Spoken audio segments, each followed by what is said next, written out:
12 personnes sont mortes en Afrique du Sud dans des inondations provoquées par de fortes précipitations accompagnées de vents violents dans la province de l'Eastern Cape. Le bilan se dresse à 7 morts, a déclaré à l'AFP le porte-parole de la municipalité de Nelson Mandela Bay. Plus de 2000 personnes ont été évacuées, notamment des familles installées dans des cabanes de fortune de bidonville. La municipalité a lancé un appel aux dons en nature comme des couvertures, de la nourriture ou des vêtements.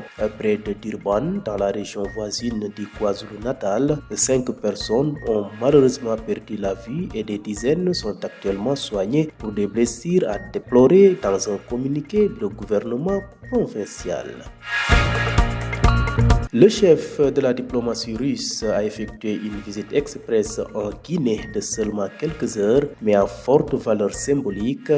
Sergei Lavrov a pu s'entretenir avec son homologue guinéen. Il a aussi et surtout été reçu par Mamadi Doumbouya au palais présidentiel de Conakry. Les deux pays affichent par cette visite la bonne santé de leurs relations. Ils se disent prêts à renforcer leur coopération dans différents domaines comme l'économie, la défense, la lutte antiterroriste ou encore la santé et l'éducation.